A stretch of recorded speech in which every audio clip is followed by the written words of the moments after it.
So I started by prepping the base, which was 2 bits of XPS foam. I used some wooden dowels to help secure them together using some wood glue and just shoving the dowel into the XPS foam and then gluing the whole thing together. And then weighted it down and left it to dry. Once the glue had dried, I used a weight that was roughly the same size as the stone circle that I wanted, and drew around it and also added in a little path. This will all get covered up, but it just gives me a rough idea of where everything's going to go. To seal the foam and create the ground texture, I mixed up some PVA glue, filler and sand. I also added some black acrylic paint so that it created a primer all in one, and then glued the mixture all across the base.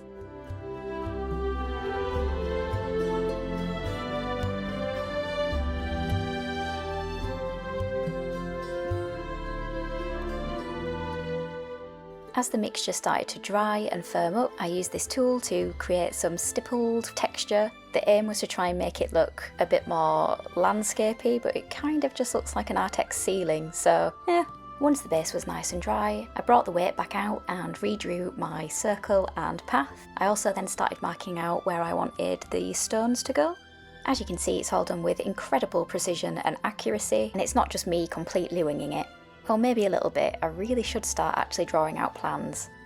For the standing stones, I decided to use this really nice insulation foam that I have lying around from another project I'm working on, and it's really nice to work with. It's really easy to carve, so I just started hacking away, creating lots of different shapes and sizes of stones. And one of the things I love about stone circles is, apart from the fact that the stones are all in a circle, is that they all look very unique and they're all very different, and that's kind of what I had in mind for mine. I wasn't trying to copy any particular stone circle that I'd visited or seen. It was just winging it and seeing what I could create, and it was quite nice sort of freeing each stone from its little foam block and seeing what came out of it.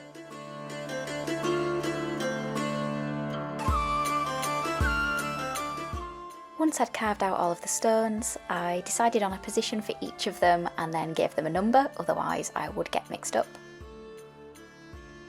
And then it was at this stage that I remembered I was going to add a campfire into the middle of the stone circle. So I grabbed my knife and started hacking away into the foam and dried filler mix to create a little hollow for the tea light to fit into, and then I'll create the campfire over the top of that.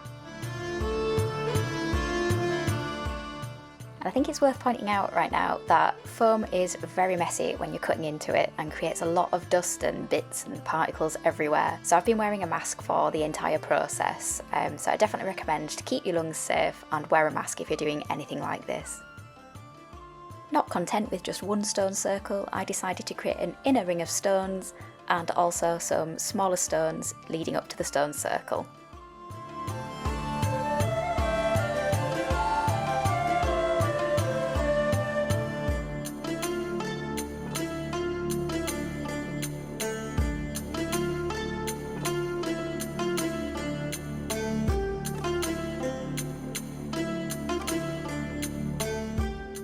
Once I was happy with all my stones, I then grabbed some of the leftover gloopy mixture from earlier and used that to secure all the stones into place. And then I used that as well to seal the foam and act as a primer as well.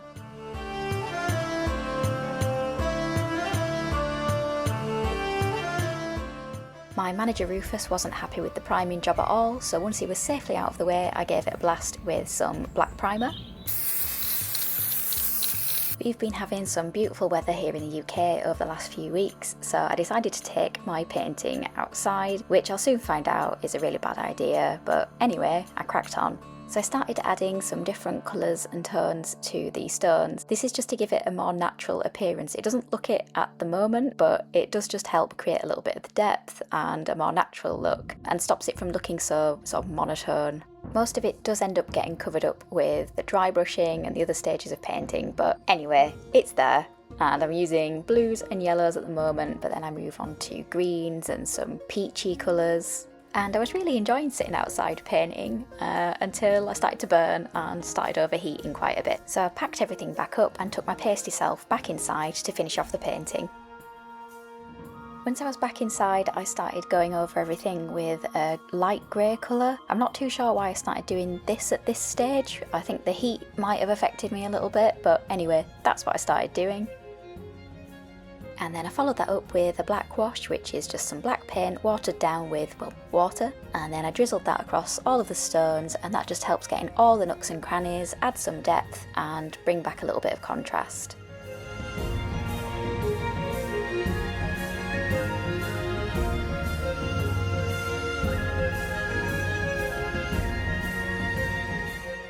I then moved on to the dry brushing using progressively lighter shades of grey. I think I started a little bit too dark on this one, but I ended up bringing it back in the end, and I really love how the lighter shades really start to bring out a lot of the rocky, stony texture.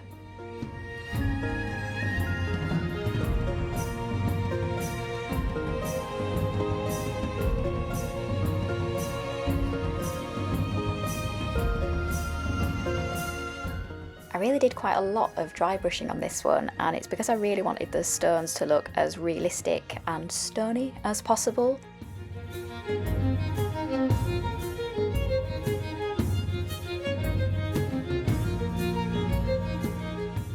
Once I'd finally finished dry brushing, I moved on to painting the base. So I mixed up some green and brown paint to create a kind of earthy, muddy, grassy colour, and then just painted where I wanted the grass to be, leaving space for a path.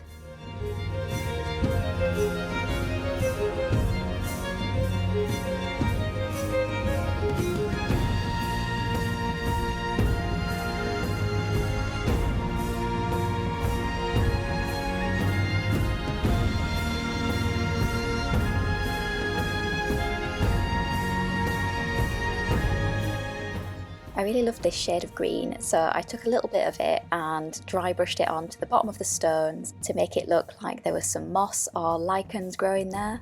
And I really liked how that turned out. I think it made the stones look that little bit more realistic.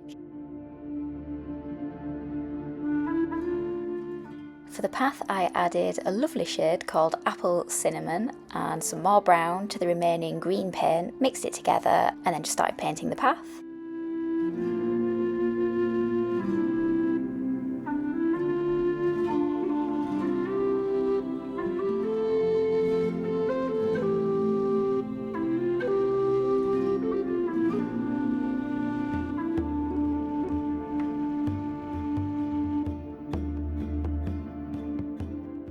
I also made sure to paint the plastic base of the LED so it's not too visible once it's in place. With all my heavy-handed dry brushing, I felt like I'd lost a little bit of the depth in the stones and some of that multi-tonal stone effect that I was going for originally. So I started going back over with some blues, yellows, and I think there was like a peachy colour that I used as well, just to try and make the rocks look even more realistic.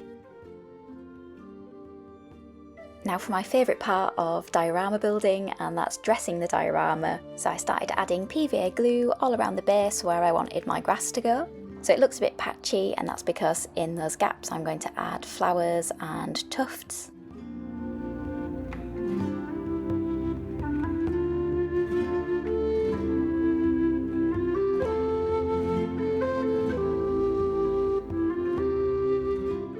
I used a static grass applicator to apply the grass to the diorama, and I'm not sure if it's my applicator or my method, but the results were always a little bit patchy. Some of the grass was flat, some did stand up. It's probably a me issue, but I'll keep giving it a go and hopefully I'll get better using it.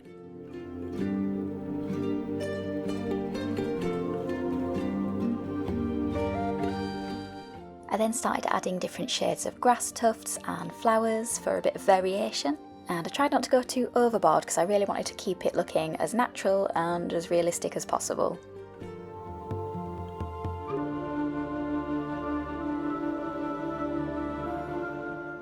Looking back now, I do think it'd have been good to add something like some bushes or shrubs just to create a little bit of height and a bit more variation, but that's just something to consider for next time.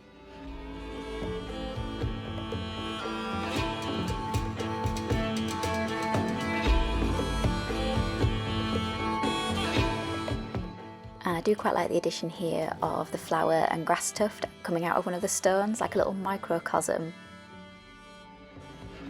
For the path, I gave it a good layer of PVA glue and then followed that up with a layer of detritus from the garden. It really is just a tub of stuff that I've swept up from the garden, like bits of dead plants, rocks, but yeah, it's quite good at making a realistic looking path.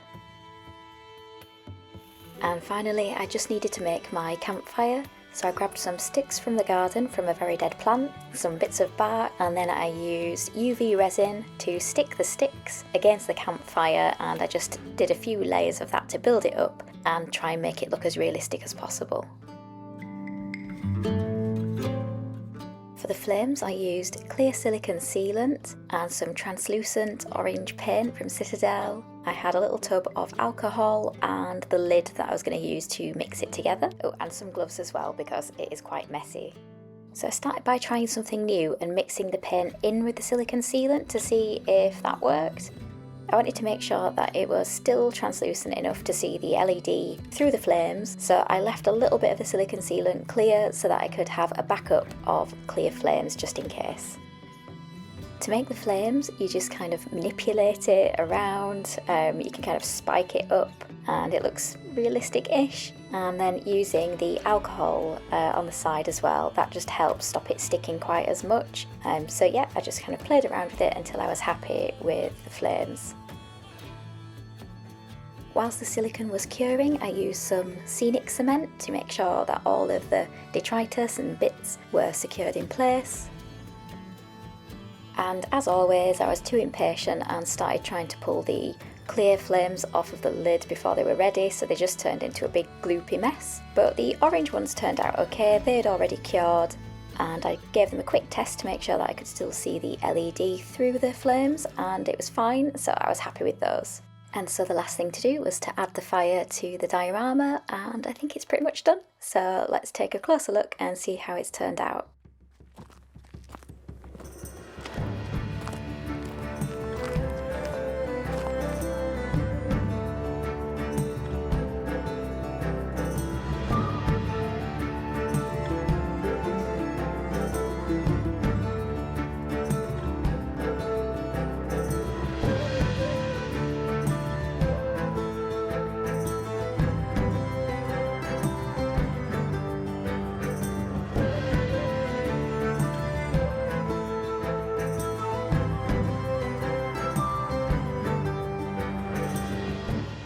As always, if you've got this far through the video, then thank you so much for watching. I really hope you enjoyed this one, and if you did like the video, then please consider a like or a subscribe because it'll really help my tiny channel out. Thank you so much for watching, and see you next time.